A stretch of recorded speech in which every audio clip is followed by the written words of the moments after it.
Welcome to our inaugural chocolate tour. You are the privileged few to be the first. And we welcome you to the Great Cliff Chocolate Factory. The machines are not fully operational as of yet. They haven't been commissioned from Italy and that kind of stuff. But we're going to give you as much of an experience as you can get without the actual interactions with the machines, because we don't want any bad press. From the press here, you got your finger or something smashed on your finger. No, just kidding. But welcome. Thank you for coming today. I'm Paolo Gargioli. I'm the president of Great Cliff Chocolate Company. This is my chocolatier, Erica Davis.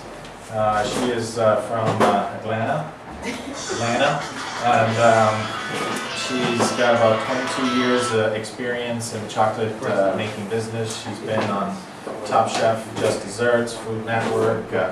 She's been the executive pastry chef at the MGM Mirage, Bellagio, the Peabody in Memphis. She's been all over the place and been making chocolate for 22 years. And, sorry? She was 2. Her hands are always in chocolate. Can't say Our cocoa beans come from Jamaica, which we're very excited. That is our first origin of chocolate. We also will have 6 origins all together from all over the world, as in Venezuela, Dominican Republic, Ghana, all these wonderful, beautiful countries. If you want our hand washing sink, because we have so many stations to go through just for us to sit down and interact and make some chocolate together. So we're going to go up these stairs, and please be careful.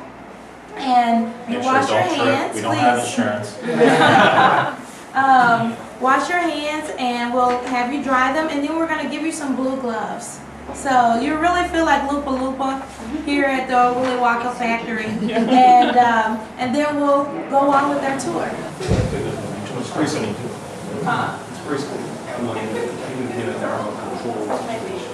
Yeah.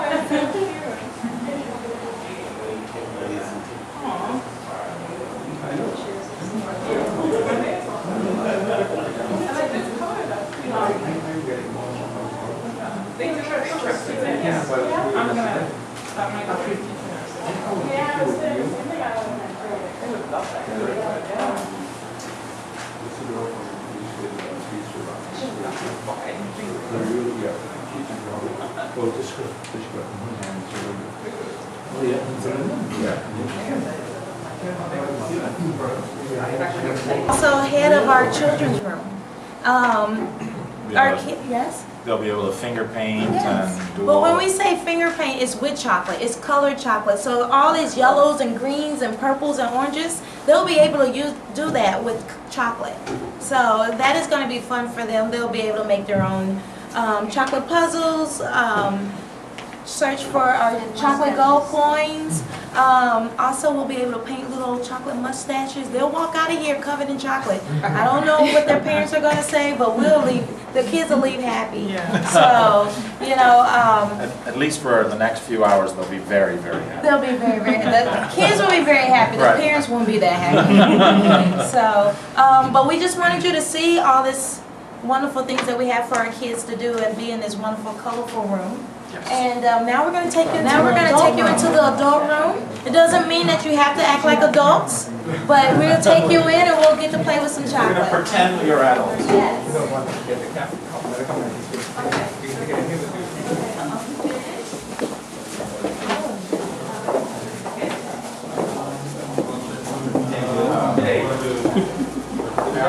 Erica, you want to do the tour of the machines first?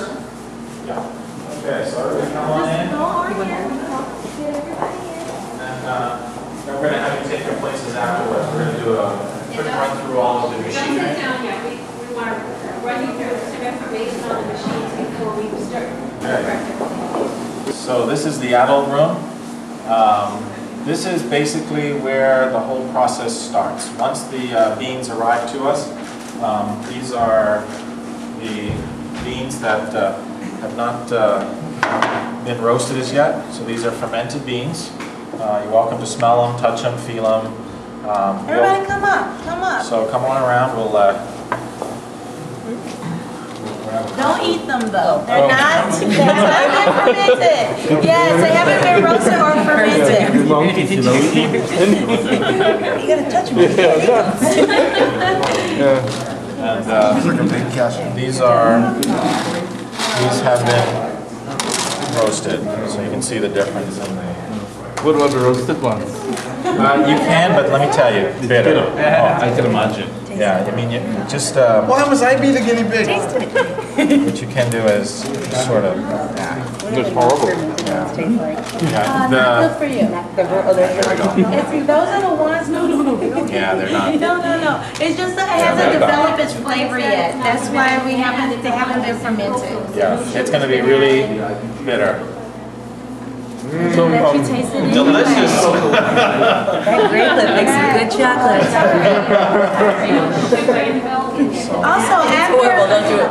Don't do it.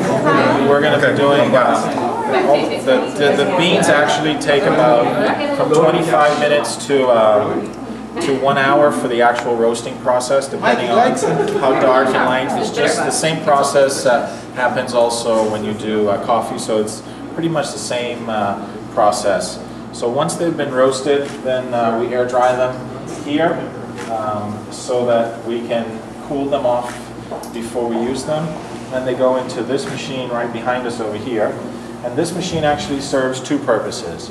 What it does, actually, it takes off the outer shell so that you actually get to the actual bean itself.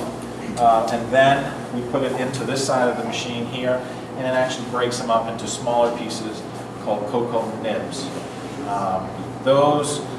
Some people also use them for actual filling, so you get to taste the actual nib itself with the outer chocolate. So when you do chocolate covered different Our things. chocolate bars will have cocoa nibs in them. Yes. We'll also roll them with as our outside coating for our truffles.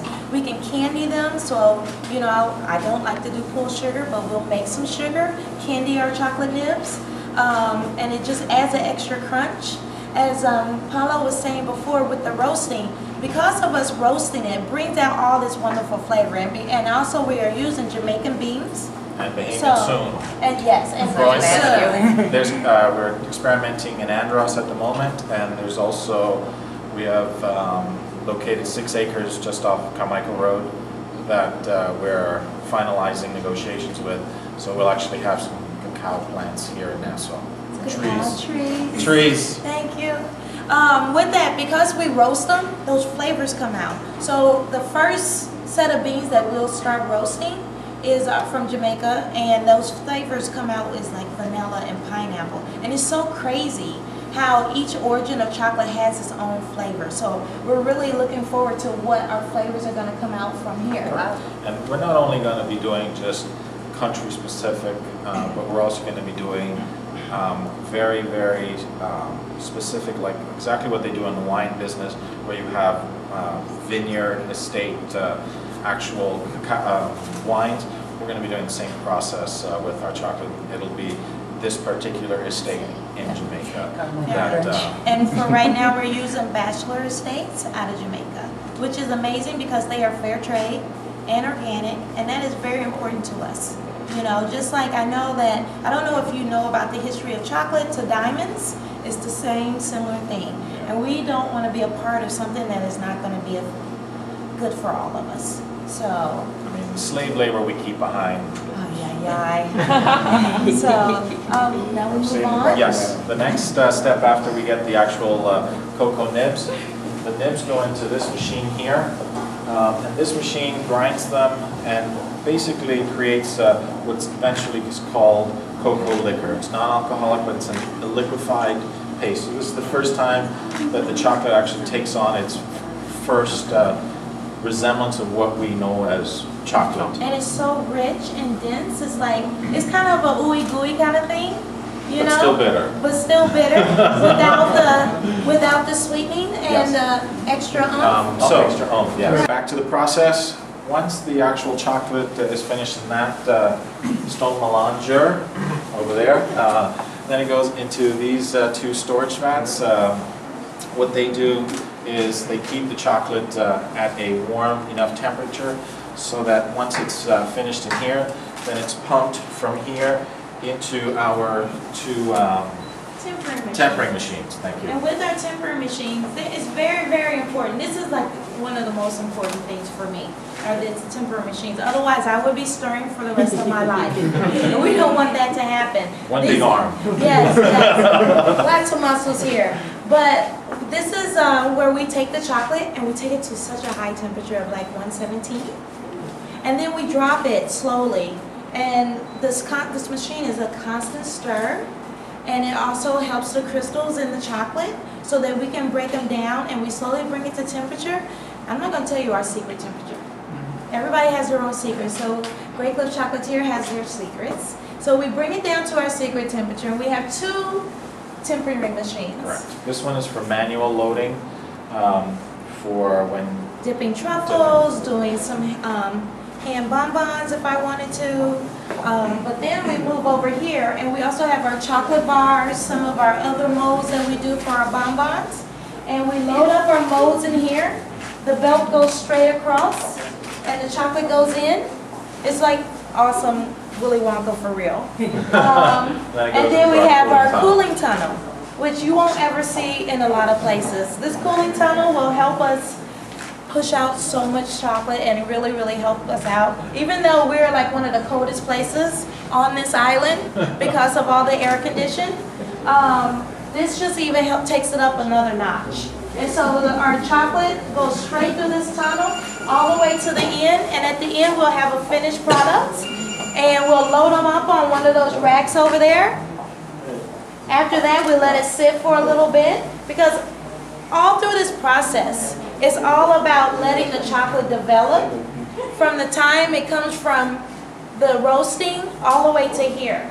Even with our fillings. As Sharon said before, we have the chocolate lab right there. I don't let many people go in there whatsoever. she locks the door. I lock the door, even Sharon and Paulo. Yeah, I lock them out. So they blessed me. They have. It's a blessing. Yes, thank you. But in there also, we make all of our fillings. And those have to sit and build up the little crystals in there so that we can cut them and dip them and all these wonderful things. And it's such a process. With just for one, let's say 4 days. Really? From beginning to end, 4 days. Wow. From our making our chocolate to our, and I can kick it up a notch and say 6 if it's really elaborate. You know? There's multiple phases. So many to actually, phases. 'cause you've got to make the actual chocolate first, and then you make the actual coating into the actual mold. Once that is all set Let's tell the secret we're going to show them. Fine. And a lot of them she can